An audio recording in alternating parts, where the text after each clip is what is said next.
بسم اللہ الرحمن الرحیم۔ جی محترم ناظرین و سامعین، دل کی گہرائیوں سے سلام۔ آپ کا بھائی معالج ہربل میڈیسن آپ کی خیر و عافیت کے لیے دعا گو اور آپ کی دعاؤں کا طلبگار ہے۔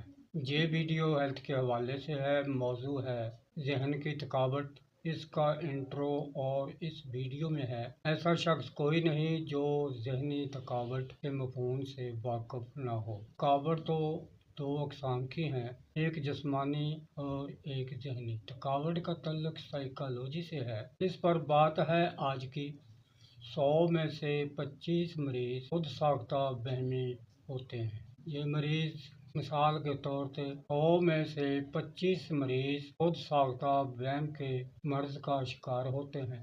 ایک مثال ہے، ایک آدمی سارا دن کام کا تھکا ٹوٹا ہوا گھر جاؤں گا، چائے پیوں گا، تھکاوٹ دور ہو جائے گی۔ گھر پہنچا، کسی دوست نے اطلاع دی، خوشی میں شریک ہونا ہے۔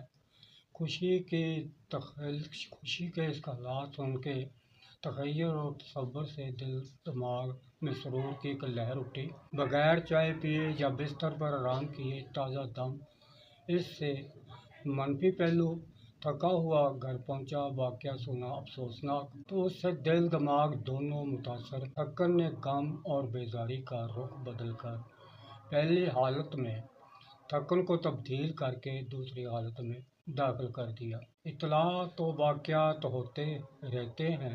تھکن کی اقسام ہیں جن میں کوئی واقعی ذہنی تھکن ہے تو اس کی کئی وجوہات: نامناسب غذا کا نہ ملنا، غذا کی کمی، نیند کی کمی، تازہ ہوا کا نہ ملنا، پھیپھڑوں میں کاربن حد سے زیادہ جمع ہو جانا، گندا ماحول، اپنی سوچوں میں غلطان اور پریشان رہنا، معمولی بات پر اپنے آپ پہ سوار کرنا، خیالی پلاؤ پکانا، سوچتے سوچتے کہیں سے کہیں پہنچ جانا، بات پہنچی ڈپریشن کے کٹہرے میں تو عصبی خلیات متاثر و تباہ مستقل ذہنی تھکن کے مریض بن جاتے ہیں۔ لمبی بیماریاں لے لیں، ان میں بھی ذہنی تھکاوٹ، غم و پریشانی، کمزوری اور اس کا سبب ہے۔ ان مریضوں میں تخدیر اعصاب ہوتا ہے۔ بچوں کو کچھ یاد نہیں رہتا، بڑے بات بھی بھولنے لگتے ہیں۔ سارا دن دفتر میں سر کھپایا، دماغ اس حد تک تھک چکا، دل چاہتا ہے کہ کسی گمنام کونے میں کچھ آرام کر لوں، سو جاؤں گا، لیکن اس دور جدید میں ایسا ممکن کام ہی ہے۔ ہر بندہ اپنی سوچوں میں گھرے ہوئے قدموں سے زمین ناپتا نظر آتا ہے۔ کسی کے پاس خاموشی سے جا کے کھڑے ہو جائیں تو اس کو احساس تک نہ ہوگا کہ کوئی میرے پاس کھڑا ہوا ہے۔ روزانہ کے مشاہدات ہیں۔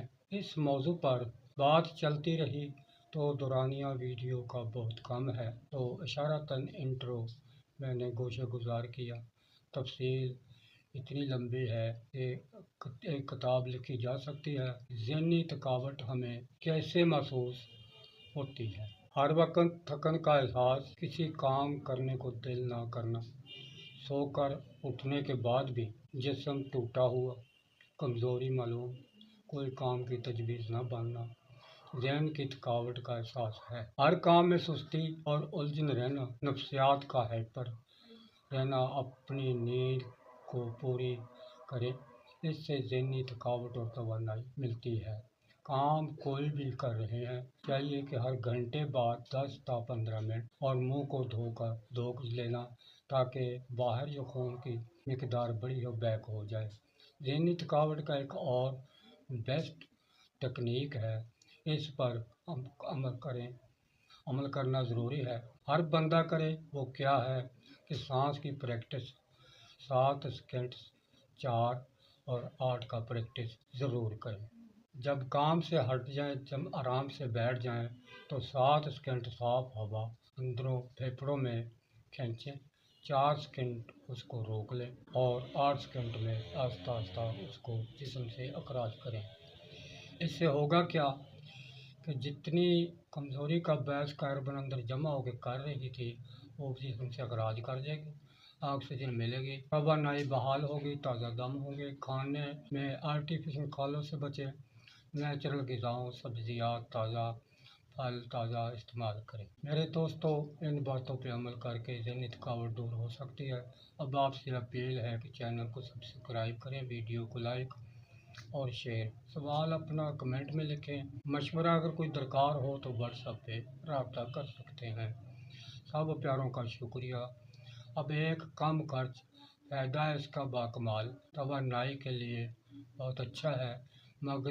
بادام 4 مغز دھنیا، دو خدوش سرد چینی، نک چکنی، یہ برابر وزن لے لیں، گرائنڈ کریں، 1 چمچ صبح 1 چمچ شام۔ خدا کے فضل و کرم سے دماغ کے جتنے فضلات کاربن کو خارج کر کے دماغ کو ایکٹیو کرتا ہے۔